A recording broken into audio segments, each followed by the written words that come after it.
family. So welcome to another Sound Sabbath class. Okay, Sound Sabbath class. And for this class, we're going to be getting into a book. We're going to be getting into and reading a book. This book is entitled The Willie Lynch Letter. Okay, The Willie Lynch Letter. And many of you may have heard of the Willie Lynch Letter. Okay, and even though you've heard of it, you may not have actually read it yourself, especially reading it and saying, how does that coincide with both us and the Bible?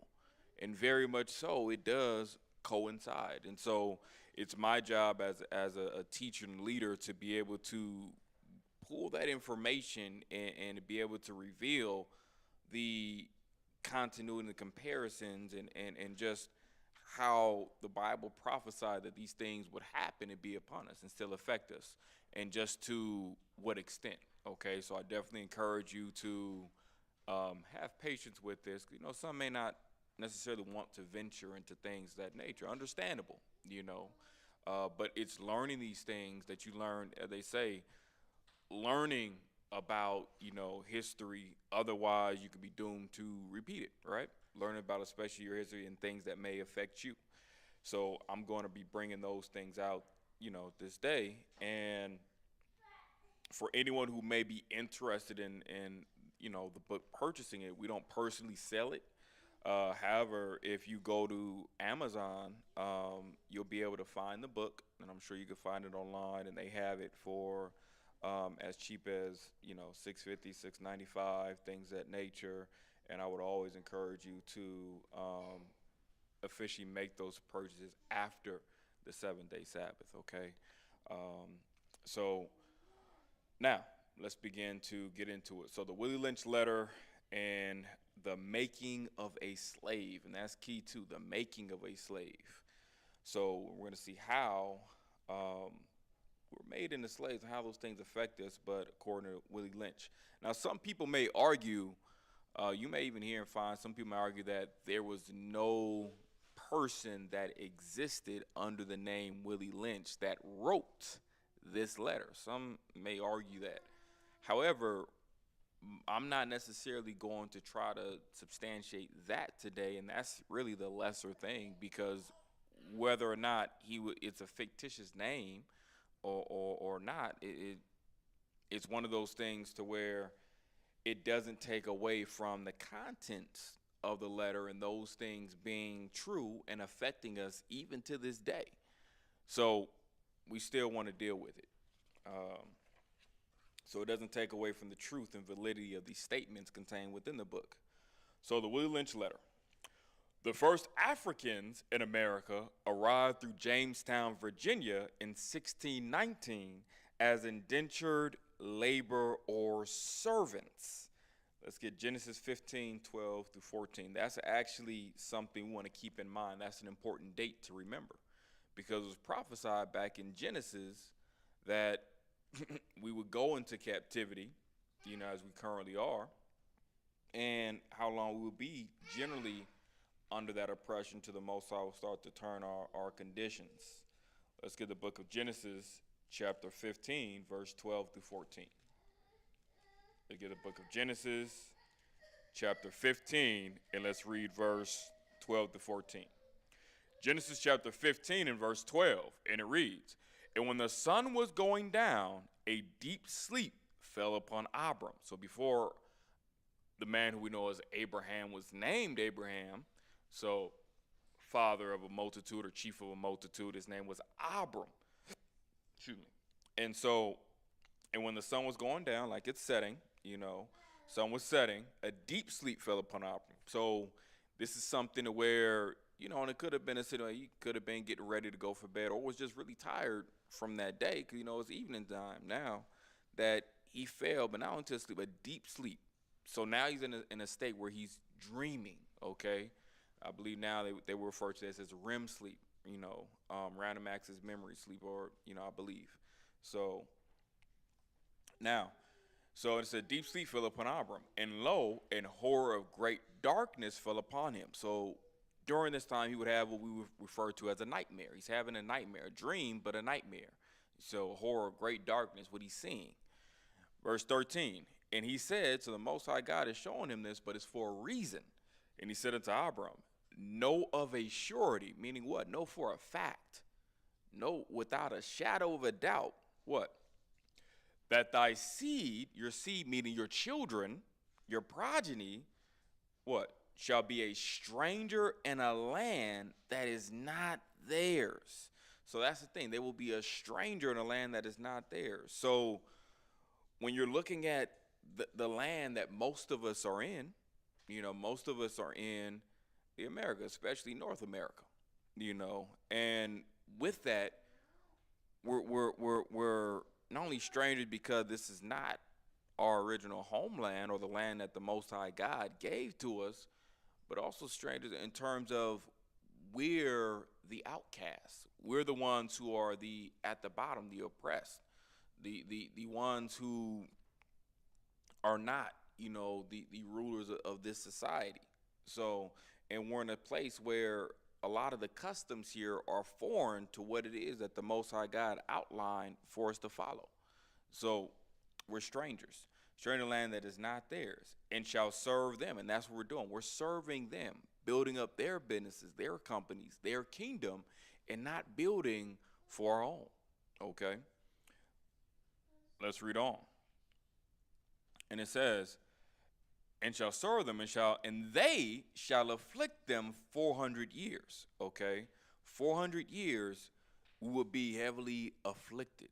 Okay? So, and that was something that, as you understand the prophecies, that started approximately in 1619, that came to fulfillment, that both the northern kingdom of Israel, who was mostly here already, so, and who my forefathers, descend from, and you have the southern kingdom who now officially was brought over. And of course, there's a lot more history to cover both aspects of that, which, bear with me, Most High willing, in future lessons we'll go over, in depth, okay, to get a better understanding of how those things, all tied in and came into place, and just some of the things that have happened or transpired over that time.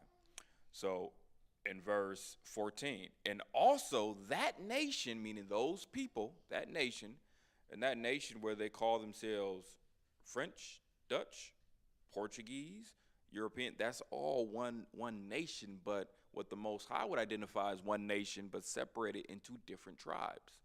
But whereas on the flip side, whether you call yourself Puerto Rican, Dominican, Haitian, Mexican, South Black, Native American, that's all one nation of people, but different tribes.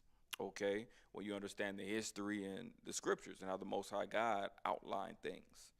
So, reading on in verse 14, and also that nation whom they shall serve will I judge. So that nation that we're serving currently, the Most High God is going to judge them. The nation known as Esau or Edom. Okay, that the Most High God is going to judge them. Why? Because the Most High God has not forgotten about everything that they have done and are still doing. So murder, genocide, rape, even down to Jim Crow and systemic racism and things. And Most High God has not forgotten about those things. Some people think that he's forgotten or turned a blind eye. Well, no, that's not the case. There's a reason why he allowed those things to happen to it. And he's telling Abram, these things were already prophesied to happen. I already know what's going to happen because I already know what decisions are going to be made by them that's going to put them in them situations and how things are going to transpire and unfold. But he was letting Abraham know these things thousands of years in advance before they even happen. That's how prophecy works. So it says, and also that nation whom they shall serve will I judge. So judgment has to come first. That's what you read in Revelation. All those that has to come first. And then what? So, and afterward shall they come out with great substance. So now the biggest thing that has to come first is judgment. And then after that come the blessing. After that, they shall, be brought out with great substance. Great substance meaning great possessions. Things that we would consider in this world tangible, assets, resources, riches, things of that nature. So that's what you have. So And of course, in 15 it says, "And thou shalt go to thy fathers in peace, and thou shalt be buried in a good old age." Okay, so let's get Jeremiah 50 and 33, part of that prophecy. So that's one part of it. Let's get another part that coincides, with it. Let's get the book of Jeremiah, chapter 50, and let's read verse 33. Book of Jeremiah, chapter 50, and verse 33, and it reads, "Thus saith the Lord of hosts, the children of Israel and the children of Judah were oppressed together." Okay, that's the key thing. Now, there's only 2 times in history that's ever happened. The first one at this point in time, in the time of Jeremiah, has passed. That was Egypt, the Egyptian captivity. The only other time where the children of Israel and the children of Judah, making reference to the northern and southern kingdom of Israel, were oppressed together is this current captivity. And the captivity we've been in, for these past few hundred years. Those are only captivities where we've been oppressed together, okay? Northern and southern kingdom, primarily in America, but scattered throughout the 4 corners of the earth as well, okay? Because you're going to find Israel there, the sand of the sea. They're scattered amongst all nations. So, but the mass majority of us are in the Western Hemisphere, especially concentrated in the Americas, and especially in North America. That's the epicenter, and the prophetic epicenter where we are, Babylon the Great. Okay, Babylon the Great. So now, reading on verse 33, "And all that took them captives held them fast." Because, why did it say all that took them? Because many nations came together to take us into captivity. So, because you read, before the transatlantic slave trade, you had the trans-Saharan slave trade, okay? Whole other thing with, the Arabs, of the scriptures, they mentioned to it in Joel, how the Arabs and Hamitic cultures and Esau, they all came together to bring us into captivity, bring us into bondage. So you had that.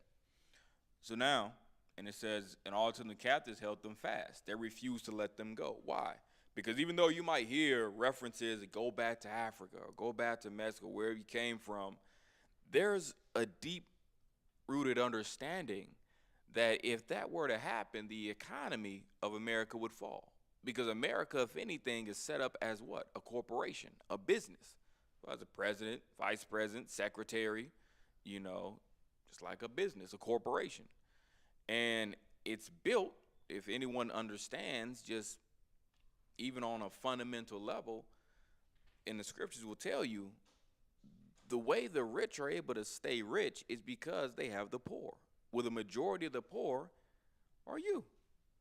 You're doing all the low-end jobs, working hard for very little pay, so that they can stay afloat and stay on top, and then have pleasure and enjoy this heaven on earth, and be able to have the thing that they want when they want it. Because the majority of those that are more so the affluent class is Esau, whereas Israel is more so those that are in the impoverished class. Of course, yes, you have trade-offs of both, but the majority, the mass majority, it's a switch. So let's continue. Reading on, from about 1619 to 1640, the laws throughout Europe and the Americas removed all human individuality from abducted Africans and named them property. Let's get Daniel. Let's get the book of Daniel, chapter 8 and verse 25. The book of Daniel, chapter 8 and verse 25. Book of Daniel, chapter 8 and verse 25. So, and it says, and actually I'll deal with this a little higher, verse 23. So it said, "In the latter time of their kingdom, when the transgressor had come to the full, the king of fierce countenance and understanding dark sentences shall stand up, and his power shall be mighty, but not by his own power, and he shall destroy wonderfully, and shall prosper and practice, and shall destroy the mighty and the holy people." That's what you see happening. That's what you've seen happen for the past few hundred years. This prophecy coming to fulfillment. So because the king, because remember the script, they're not gonna say president, they're gonna say king, because the president is the king, it's a ruler. So it is gonna say princes. That's what your governors. They're princes. A prince is a ruler underneath the king. Ain't like what you see on Disney. Oh, just Prince Charming, this beerless, handsome, romantic, man, coming to save the Romeo and Juliet. No, a prince is a ruler underneath the king, second in command. Okay, well, after the president, who's generally in command of all these different various affairs? The governors. They're the ones that are in charge, of these various individual states. So you have, and they're not the only ones that are part of, that prince, but this is what it's dealing with. Okay, and verse 24 it says, "And his power shall be mighty. Who can come against America? Who will stand against? Greatest power on the face of the earth right now, right? Arguably, of course. But then people may argue Russia, that's still Esau too. That's still the part of the same nation in the eyes of the Most High. So still the same nation of people, just a different tribe. Intertribal warfare. Dutch, French, Portuguese, Spaniards, it's all the same nation of people. And that nation conquered the same nation of people. Haitian, Dominicans, Puerto Ricans, so-called blacks or African Americans, same thing. So now, and it said, "King of fierce countenance and understanding dark sentences shall stand up, and his power shall be mighty, but not by his own power." Meaning, don't get it twisted. It ain't just of him. The Most High God chose to allow Esau to rule over us. He had it set up. He set it up. So, but it was our fault because we didn't obey the law, standing commandments of the Most High God the way he wanted us to. So now, which all these things we'll get into more. And it says, "And he shall destroy wonderfully." All this destruction, everything you read, the devastation of the Indies. That's another book we'll get into by Bartolomé de las Casas. It tells you all the atrocities and things being done. Many things telling you. So he shall destroy wonderfully. And even all these wars, destroying. "And shall prosper and proud." You see, America's undefeated. America is taking wins left and right for hundreds of years. Been taking wins, winning on top, successful, building a strong empire.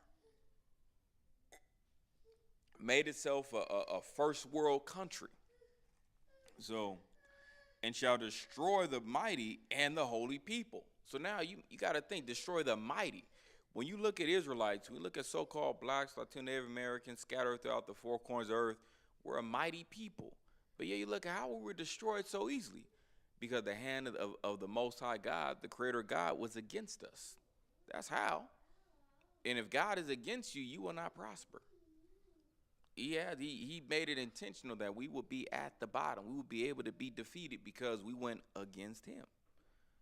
Now, we have to learn to fight to come back wholeheartedly, the way the Most High wants us to.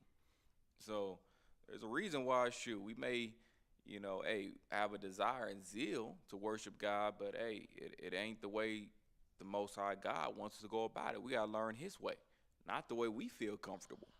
So now let's continue. So in verse 25, and it says, "And through his policy," also his policy is what? Politics. Pen and paper. Politics is one of the biggest things he's lived by. Politics. So because it puts the ball in his court to be able to use the power of pens, his vernacular, his words. That's part of that, when I mentioned earlier, understanding dark sentences. I know how to finagle and move things that it works to my benefit and to the benefit of others that I approve of, both to first and foremost my people, and secondly to those that I have within certain leadership realms or certain, they all in the good old boys club. And you see that in the justice system. You see differences in terms of how things are done or orchestrated. It's not done in a fair or just way. So, and the Most High God has a problem with that too. That's part of what will be the downfall, So let's read on. Verse 25, "And through his policy also he shall cause craft to prosper in his hand. Craft is like you being crafty, sneaky, underhand in things that, hey, he's called all this mischief, all these problems. Witchcraft, you putting some stuff together. You cast some spells, but in a way that is none of this is good. You're causing bad things to prosper. You're putting these things together to work in a way to your advantage, but it's not good or just or right. So in his hand, he shall magnify himself in his heart. That's part of that magnifying, uplifting yourself. Who can come against us? Who can stop us? Who can overthrow America? Who want to throw down? I launch them nukes. Test if you want to. You remember Hiroshima, Nagasaki? Hey, test if you want to. Who coming against? That's how they move. So that's part of how he shall magnify himself in his heart. And it says, and by peace shall destroy many. You see that. Peace treaties. And then he'll choose when and if he'll break them or to change the terms. See, a lot of peace, that's how he conquered a lot of our people. My forefathers and foremothers, Native Americans, like, man, like them peace treaties, and changing how he would abide concerning them, oftentimes breaking them. That's what you have. The scriptures prophesied that. It makes mention of that, like what we're reading here. And by peace shall destroy many. Not a few, but he's destroying through peace. Even now in this day and age, you're not actively in the same levels of battles and warfare as you were before. You're still in the warfare, but now everything is so diplomatic. It's controlled chaos. It's organized. You got bio warfare. You're getting attacked through your food. You're getting attacked through water. You're getting attacked through vaccination. You're getting attacked on all levels. But now it's systemic. Now it's through policy. Now I ain't gotta go out there with a knife. Nah, I get you from far away. Get you, your kids, take a slow death, a slow kill. And yeah, some of my people may get hurt in a problem, but it's collateral damage. So that's how he operates. He's planned, calculated. So it's not a strange thing. And that's the scriptures tell you that. Now, and it says, and by peace shall destroy many, he shall also stand up against the prince of princes. So who's that? That's Christ. So that's Christ. So he's the prince over princes. Most High God is the king. His son is the prince. So he's going to try to stand up. Esau's going to try to stand up against the prince of princes. But what? But he shall be broken without hand. Because guess what? That's why they put all in the movies, all the UFOs, alien warfare, and things of that nature. They see sites. They trying to prepare with, some of those, teams and things they be building, to try to. Hey, you remember the name of that? Nah. That Space Force. They got the Space Force now, to try to get ready. Why? Because they're trying to prepare, because there are others that they understand the prophecies of this book. They understand and know the truth. You're the one who's, what? This is new, that's strange. I don't know. You're the one who's not locked in. Many of them know. Even in other countries, they know. They learn some of this history in second grade, third grade. Like, they learn the true history. Out here, you don't. So you're ignorant. But some of them know. They pay attention. Why do you think they mark? You look it up now. Why do you think they mark the 400-year anniversary of us, our people being in captivity in America? Why do you think they still keep record of that? They still keep record of it because it's prophesied. They understand. So they're getting ready, and they're going to try to stand with them UFO. They're going to try to make it sound we got to band together, fight these aliens. No, that's the Most High God in Christ coming back for judgment. So that's what it is. And that's why I say broken without hands. So let's continue. So that's, at least covering more of that in terms of that crafty counsel and that those policies and how they're controlling. So let's read. The U.S. Supreme Court and Chief Justices like Roger B. Taney ensured that the law did not protect slaves, but imbued their white oppressors who as I was, physically, mentally, and psychologically abused them with full supremacy. That's prophesied. Let's get Deuteronomy 28:15. Full supremacy. Let's get Deuteronomy chapter 28. And let's read verse 15. Deuteronomy chapter 28 and verse 15, and reads, "But it shall come to pass, if thou wilt not hearken to the voice of the Lord thy God, to observe, to do all his commandments and his statutes, which I command thee this day, that all these curses shall come upon thee and overtake thee." So the Most High God made it clear to our forefathers and foremothers thousands of years ago that there was a covenant made. They made with Abraham, Isaac, Jacob, and all of Israel at that time, to still stand upon us this very day. That if we did what the Most High asked, if we did right, which was the blessings, Deuteronomy 28:1, and it shall come to pass if, remember that if word, boy, that if is a supposition. Look up the definition. I'm going to use dictionary.com again. Definition of if. If means in case that, granting or supposing that, on condition that. So again, if is on condition, supposing, in case, so it's not guaranteed. So if thou shalt hearken means to listen.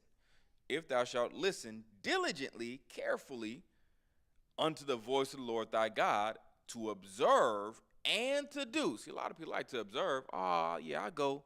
Like, let me go to church, I go to hear the good word. Yeah, you hear it, but are you listening and applying? That's the thing. Are you truly listening and applying it in your life? That's the difference. I can't just say it ain't good enough for me to read, oh yeah, thou shalt not commit adultery, and then I'm out here just committing adultery. No, it's not supposed to be that way. So it'll be okay, I understand it. It can't just be I read, okay, don't steal, but now I'm stealing. I have to actually apply the law in my life. So that's why it mentions that separately, observe and do. So to observe and to do all his commandments, not just some, ain't a bag of trail mix. I just kind of like these parts. I do that. I don't know about the rest of that stuff. No, you got to come under the umbrella. So you wouldn't like if someone came into your house and said, all right, and they say, all right, you have these rules for your house and how you want things done. And I hear you, Dad. You don't want me washing my hands in your seat, going in your fridge, or, keep my shoes on, or your nice carpet. But I know in my heart I got a good relationship. I'm just going, it's all right. I'm gonna do it. I'm a pretty clean person. That's disrespecting the rules of my home. Likewise, the creator of this home we call Earth, he has rules that you can choose to or not to follow.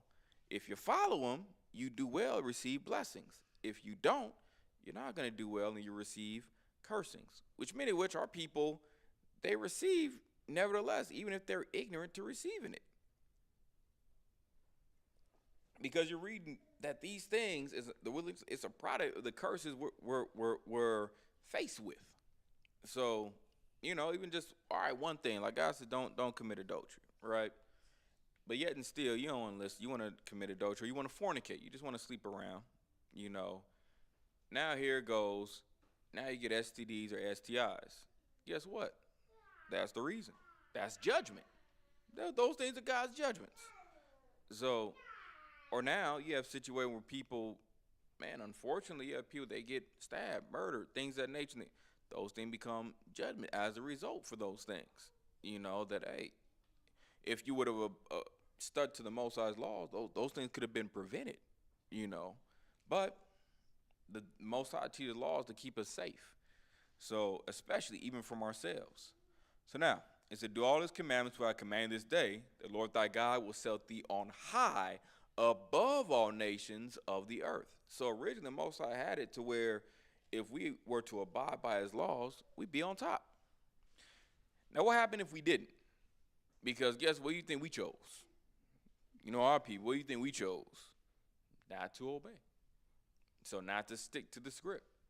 So what happened to us is what you read from verse 15 down to verse 68. Let's read verse 15.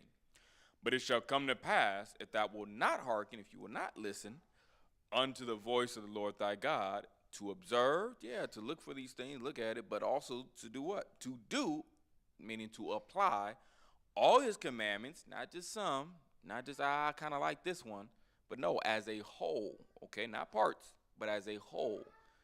So, you do all his commandments and his statutes, which I command thee this day, that all these curses shall come upon thee and overtake thee.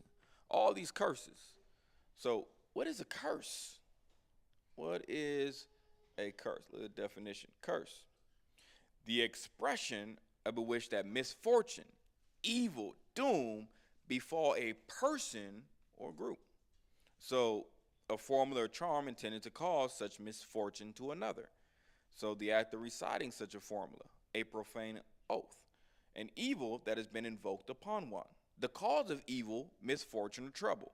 So God is letting us know if we didn't abide by his word, all these unfortunate things would fall upon us. You know, like Lemony Snicket, series of unfortunate events. Yeah, that's our lives. That's been our lives for hundreds of years. Because we disobeyed.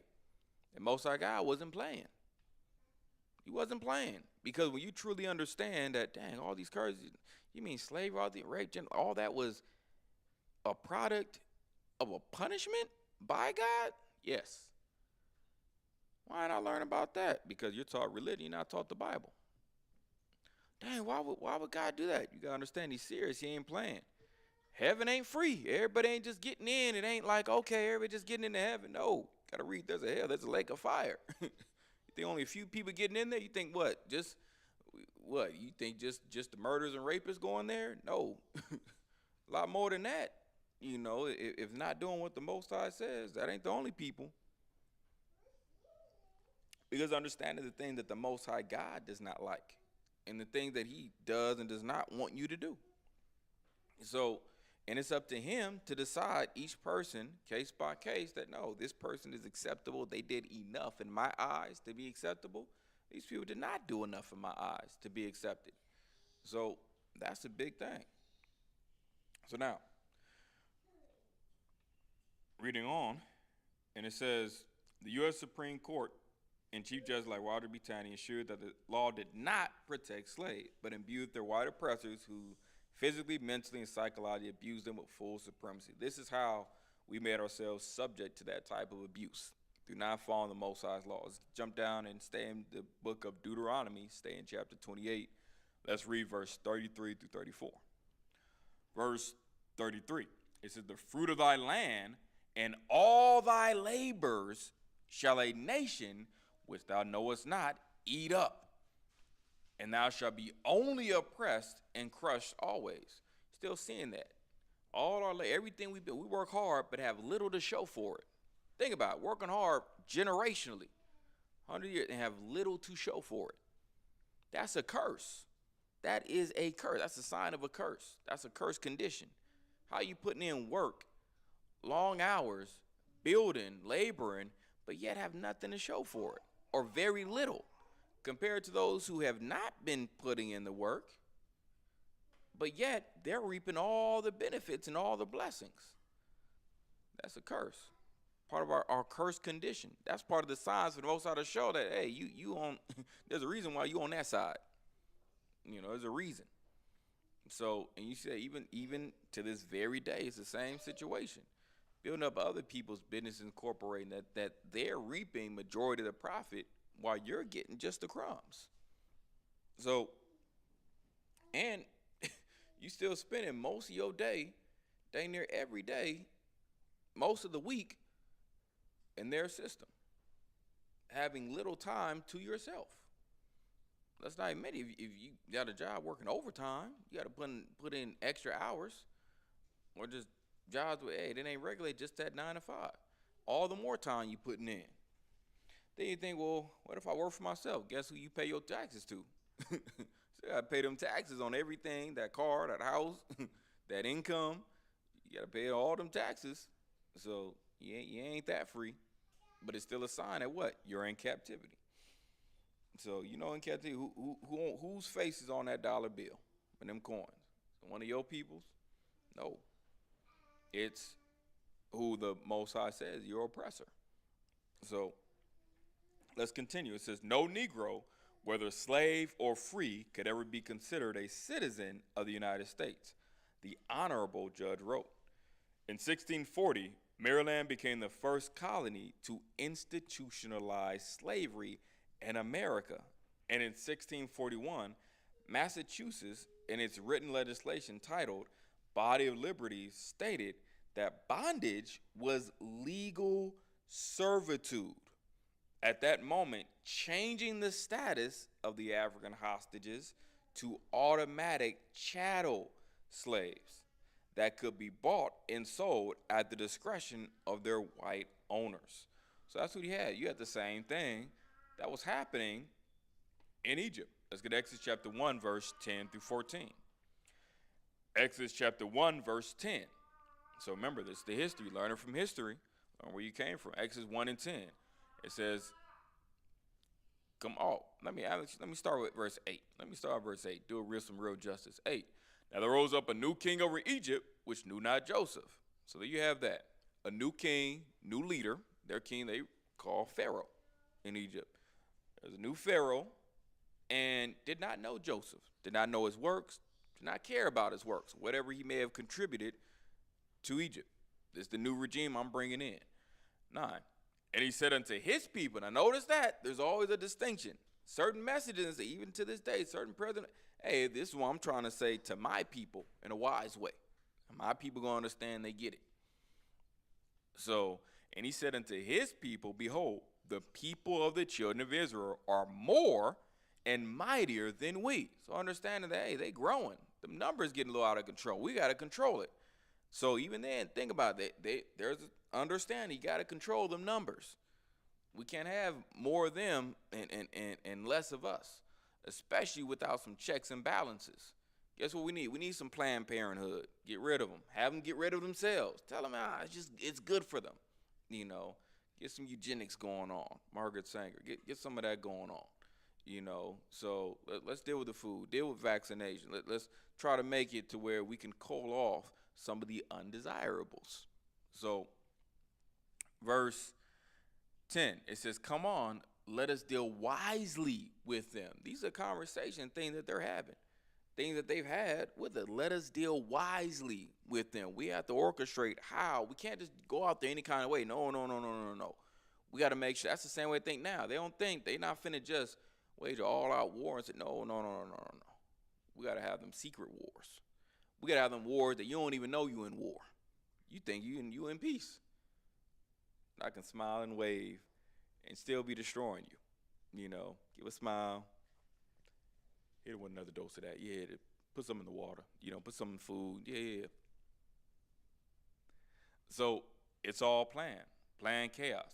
I would say verse 10, come on, let us deal wisely with them. Why? Lest they multiply and it come to pass that when there falleth out any war, they join also unto our enemies and fight against us. And so get them up out of the land. That's what we're trying to do. Get you up out of the land. You don't mind you killing each other. They good with it. Just don't kill them. They good. They pretty good with that. You see that in justice. They pretty good with you hurting, one another. Ain't the biggest deal. You hurt one of them, all right, it's on. It's a problem. It's a problem. You switch up the game now. It's heavier penalties now. They don't mind if one of their own, kill one of you. Ain't as big of a deal. Think about it. You see, you watch some court case, you see similar to the way. You tell me if I'm truly lying. You watch a few, and see if I'm truly lying. You find out I'm telling you the truth. By now, you should see it. And most of our guys is going to make sure you start to see it. To be able to know, there's a difference. There is a difference. Yeah, people, oh, no, racism, that was such a long time ago. Oh, no, such a long time. No, it was not. I know people out to this day that they grew up, they were picking cotton. So they have them memories, them times. I know people this day, they can talk about the oppression. So my my mom, she remember watching Martin Luther King, and when he was assassinated. So my uncle, a freedom rider, so they got a documentary. It's these things ain't that old, you know. There's still stuff that been happening over now, in time and since then. So now, verse 11. Therefore, they did set over them taskmasters to afflict them with their burdens. That's what you have even to this day. Even then, taskmasters. So people over you. Nowadays, you got them supervisors, man. They put people over you. Make sure you stay in line. So you do the job, and they even oppress you, even at work, micromanaging you, everything you do. They said people over there to make sure, hey, micromanaged. Make sure you working. Hey, what you doing? You taking a break now? Yeah, no, you don't need a break. Hey, hurry up. You're running. I mean, you need to hurry up. Yeah, get this done. You be trying to clock out, 2 minutes. What do you mean? It's not just, you're supposed to get off at 5. It's 4:58. Yeah, but I'm about to. You could pick up some things here before that time. You can still get. They be like, man, you get micromanaged. That's still a form of oppression. You have that. That's part of that affliction. So everything, not just working in them fields. People think that it just stopped there. Now some of you on your jobs, you be getting oppressed, micromanaged. Hey, what's up with that load? Get that load moving. So now, verse 11, therefore they did set over them taskmasters to afflict them with their burden. You're afflicted with their burdens. You got to build their stuff up, their company, their businesses, their corporation, their kingdom. How much are you building for yourself or your people, your nation? How much? Hardly anything. Hardly anything. Compared on to the flip side. So, and that's intentional to keep you occupied with their business. So you don't have time to build up yours. You don't have time to focus on building up your people, build up your nation. You don't have time to really build up your family because all your time you spend working. You spend building up there, so you don't have time for your spouse, your kids like that, to make sure they're getting a quality education, learning, grooming, working out issues. They want you so filled with work, and then by the time you do get off, what? All you want is entertainment. All you want to do is be entertained. You no longer have a mindset to build. No longer have a mindset to build. All you want to do is play, be entertained, work and play. Turn up, work, turn up, and then outside that we too high, drunk, everything smoked out to do it, to be good, do anything else. So, meeting on what? Council on what? I ain't got time for that. Nah, that's too deep. That's too much for me. That's too much of my time. And that's done intentionally. So, and read on verse 11. And they built for Pharaoh treasure cities, Pithom and Ramses. 12. But the more they afflicted them, the more they multiplied and grew. You have that too. Our people, fruitful. More we get afflicted. You see every day. You start getting stressed. Guess what? Them babies start popping out. You start getting, we got our go-tos, don't we? So, more we start getting stressed and afflicted, guess what? More we start getting busy and multiplying. So it started backfiring. That's what they started realizing. Still to this day. But the more they afflicted them, the more they multiplied and grew. And they were grieved because of the children of Israel. They grieve with you to this day. You still be grievous. That's why you go, even them other countries, they be grievous with you too. They be talking about you in other languages.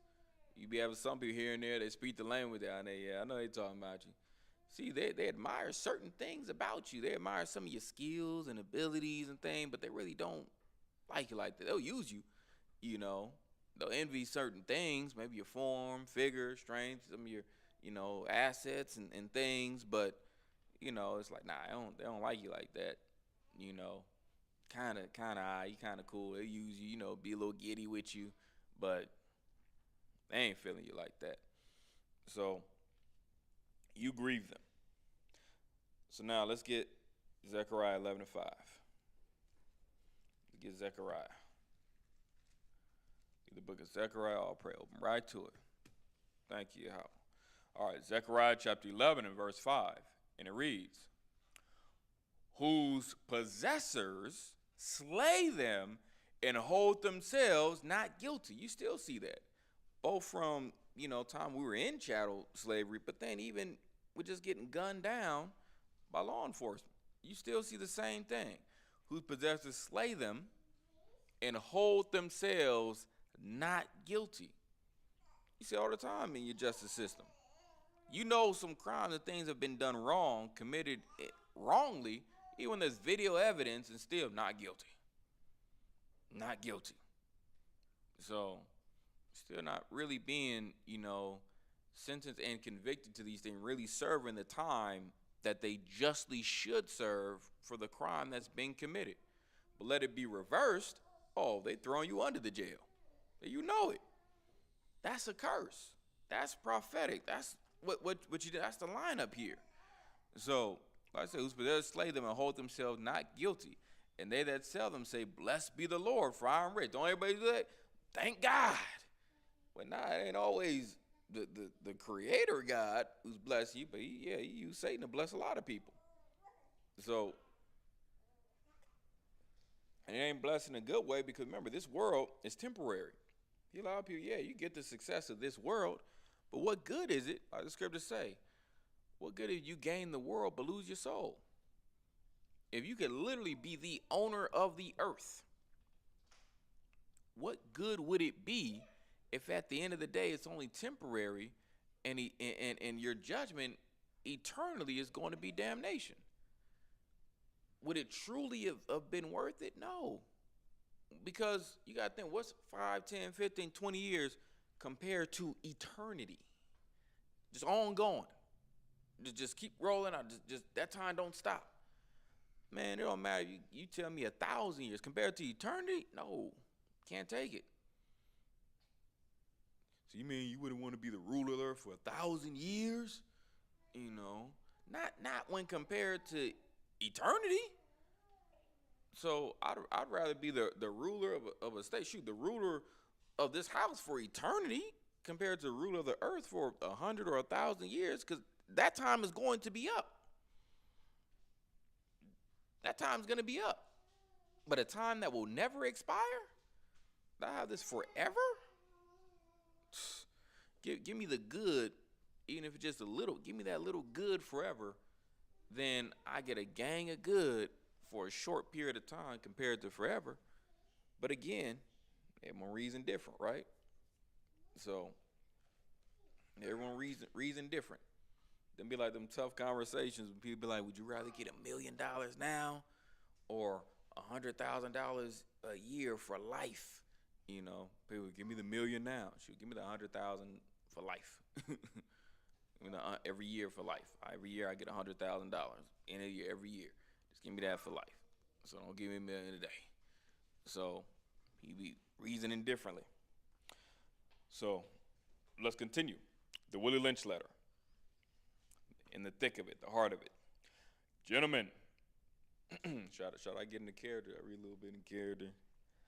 Gentlemen, I greet you here on the bank of the James River in the year of our Lord, 1712. First, I shall thank you, the gentlemen of the colony of Virginia, for bringing me here. I'm here to help you solve some of your problems with slaves. Your invitation reached me on my modest plantation in the West Indies, where I've experimented with some of the newest and still the oldest methods for control of slaves. Ancient Rome would envy us if my program is implemented. Let's get Psalms 83, 1 through 6. Let's get the book of Psalms, chapter 83, and let's read verse 1 through 6. Book of Psalm, chapter 83 and verse 1. And it reads, keep not thou silence, O God, because even some of our forefathers and foremothers were praying, man, God, can you do something? Can you change the situation? Can you fix it? Don't with this. Don't just keep silent. Don't just sit back. You know, because again, God chooses when and if He'll intervene in certain things. He ain't a God trying to intervene in every single affair of man. No. It's a case by case. A lot of things He sit back, wait, and watch. Now I'm gonna do something. So keep not thou silence, O God. Hold not thy peace, and be not still, O God. Verse 2. Why? For lo, thine enemies, because guess what? God got enemies too. You see, let them know thine enemies make a tumult. Okay? And what is a tumult? Let's get the definition of tumult. So let's get the definition of tumult. Tumult, violent and noisy commotion or disturbance of a crowd or mob, or an uproar, a general outbreak, riot, uprising, or the disorder. So, and that's what we're dealing an uprising, okay? So they're making an uprising against God and against His holy people.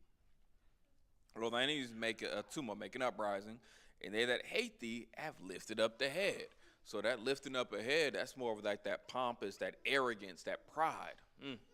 I got this. I'm on top. I'm sitting good. You know, feeling themselves. So big-headed, as you could say. Verse 3. Why? They have taken crafty counsel. Meaning what? They haven't counted them conversations. They getting together, but them conversations ain't on point in the right way, in a good way, in a just way. They're what? They crafty. They sneaky, you know, with some stuff. So that crafty counsel. Let's even get the definition of crafty. Skillful in underhand or evil schemes. They are skillful. You see that? Skillful in underhand or evil schemes. Cunning, deceitful, sly. You do not want to be that. Not in the neck. No, you won't be crafty in that regard. No. The scripture tells, be wise as serpents, but harmless as doves. Yeah, you want to have some wisdom. You don't want to be fooled with things. You want to develop a way to be able to perceive and understand and get, okay, I see what that person doing. But it's not for us to move in that way. You know, no, I got to be true. You know, I have to deal with things in a just way. So to please the Most High, please the Father. Especially when it comes down to your own people, how you do things, everything is no.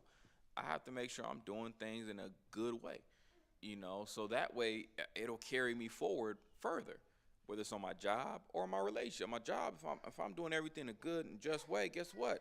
People generally will love me and I'll have a job longer. But if I'm being deceitful, sly, people ain't going to like me too much and I may not necessarily have that job for too long. So I'm eventually going to get caught up. So, and then on the flip side, with relationships, if I'm just, if I'm honest, I'm truthful, then I'm generally going to have success in that relationship. But if I'm deceitful, sly, underhanded, eventually I may obtain, but I'm going to lose because I'm not moving in a way to sustain.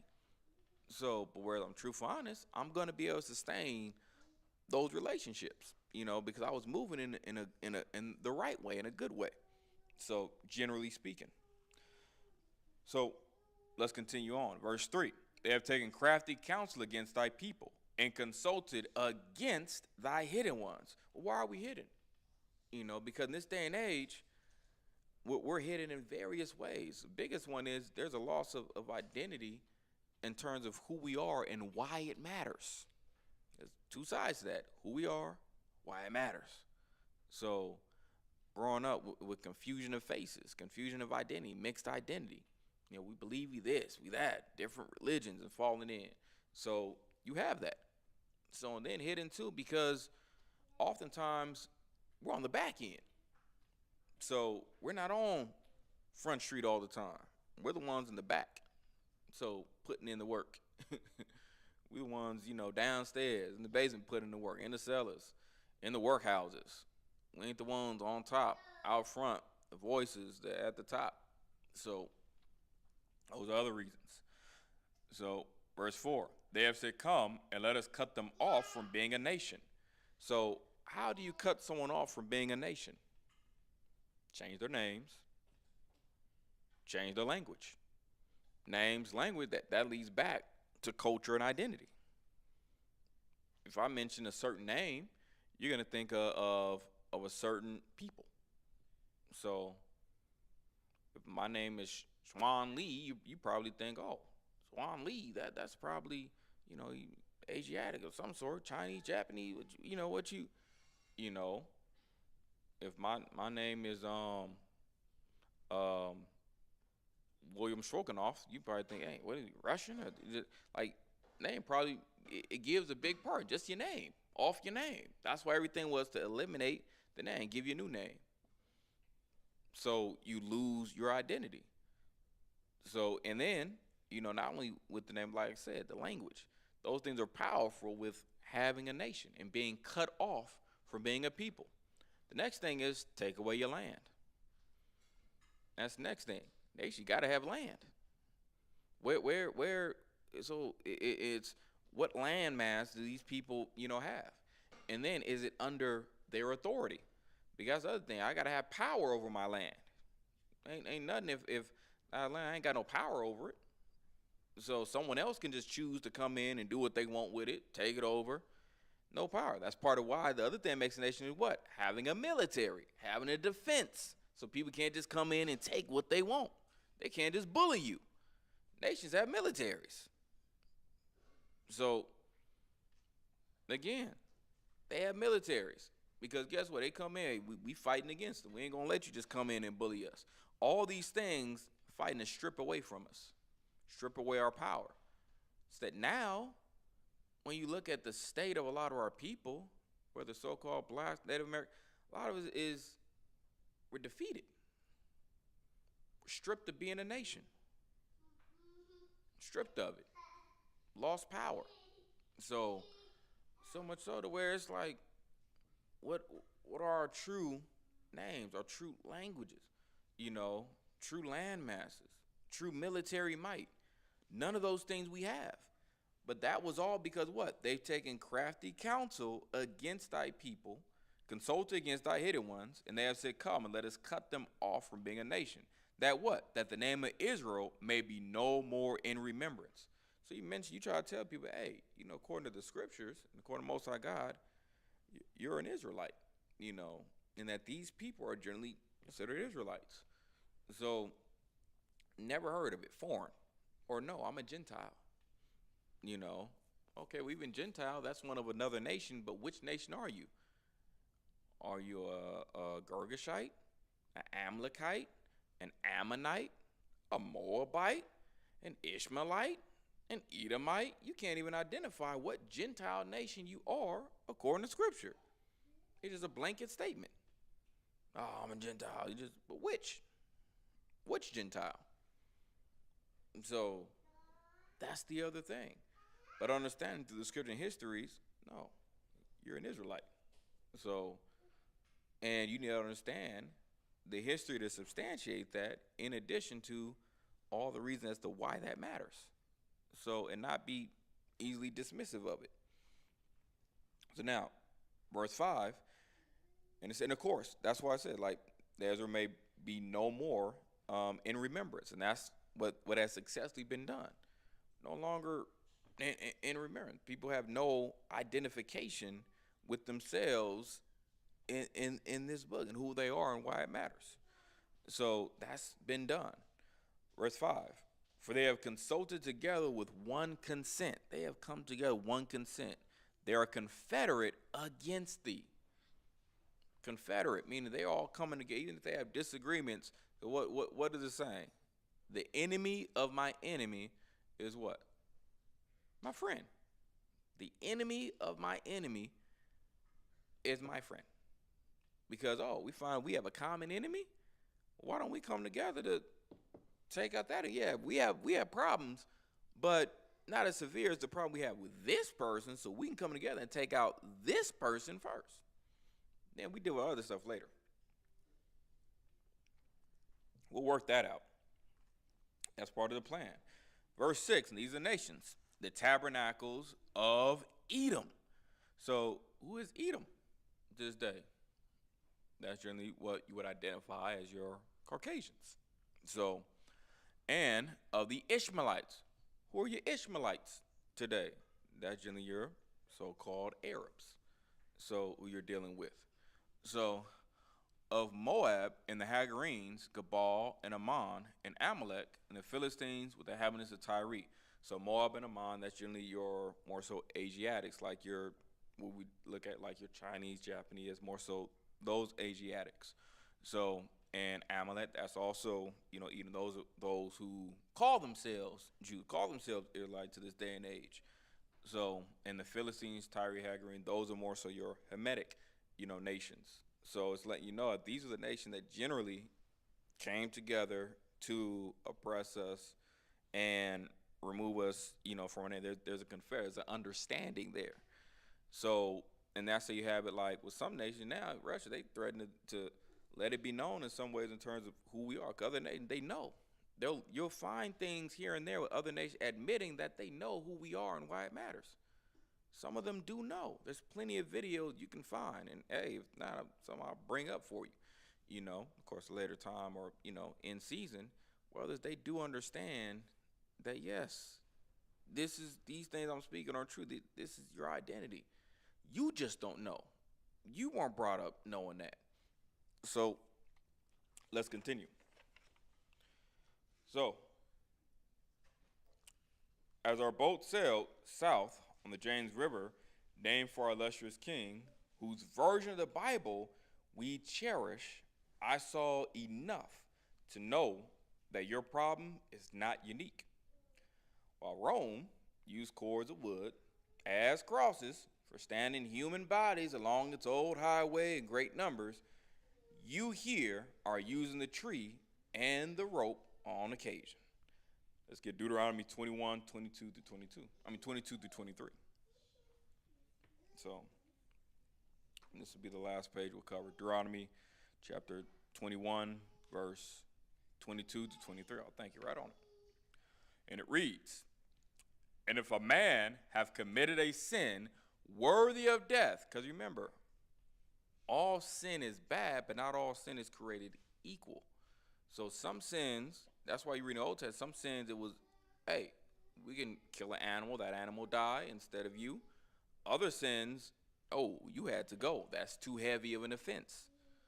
So, but in this day and age, we have it to where we're not really under that. You have the grace and mercy to fight to get it right until God come back, crack them skies, and Christ come out, and the angels and that destruction come. You have time, but don't take that time for granted. So to get it right, so sincerely and wholeheartedly, because they were taking it for granted. Similar to what people do today. They were taking it for granted then. Oh, if I sin, I can just slaughter an animal. That's what God want, right? So I just mess up. Oh, there's a goat. Oh, there's a sheep. Oh, there's a turtle dove. So back on the same stuff. Today, same thing. There sure are people, oh, I go live whatever lifestyle I want on Saturday and just come Sunday repent. A few Hail Marys, a few Our Fathers, amen, hallelujah, thank you, Jesus, and I'm good. No, that's not the way it works. Devil is a liar. So it's supposed to be sincere change. But now it says, if a man committed sin worthy of death, and he be to be put to death, and thou hang him on a tree, because that was a form of judgment, not the only form, but one of them. You had hanging on a tree, you had time burning, you had time stoning, depending on the offense. So you had that. So his body shall not remain all night upon the tree. But it was not supposed to be a situation where this person, their body is just still supposed to be just leave them up there. No, it's not. Because even then, it was one of those things with judgment. The judgment wasn't personal. It's not supposed to be personal. It's understanding. Any of us can fall on the other side of judgment. So they received their punishment. All right, now take them down, bury them. So his body shall not remain all night upon the tree. Thou shalt in any wise bury him that day. It's that same day you're supposed to bury him. All right? He was a murderer or a rapist. Those are both sins worthy of death. That, hey, he was hung, that, hey, now we take that body down and we bury him that same day. So we ain't gonna leave him up for 2 weeks and people point the finger like, no, we got his judgment. Now we give him proper burial. We buried our people. So that's what we did, customarily.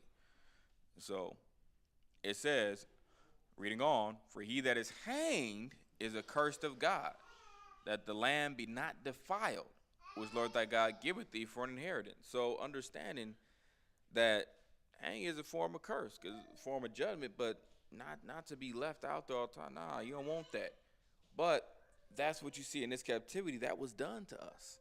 So, and that's something that there's a way that the Most High would have us to do it that in this place, this land was not followed, not even thought of to be followed.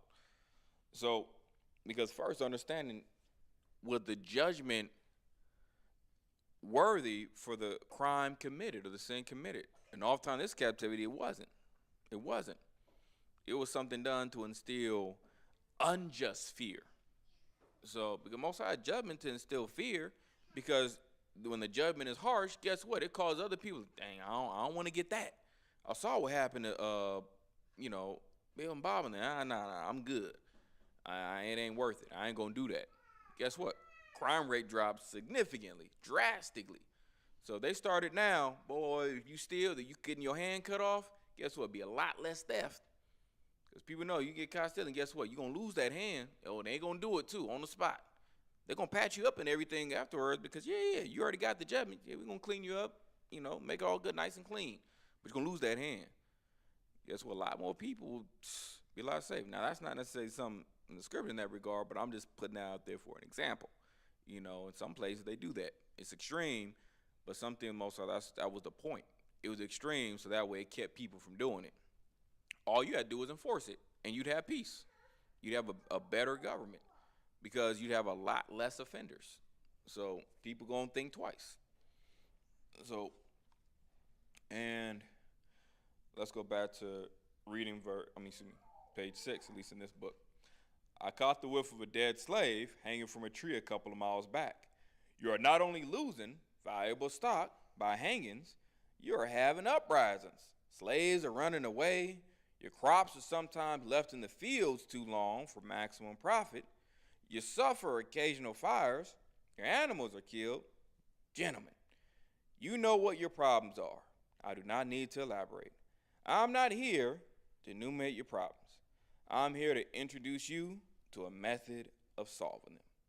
So, with that, I hope, for this first part of the Willie Lynch letter, you got, a good opener, a little bit more understanding of it, but we're still going to get more into the heart of it, still read on, and it's just more so, again, getting the scriptures, getting the connection between what we're getting and what we've experienced and just how that ties in to the scriptures. Okay, so I hope this kind of elucidates some of those things for you.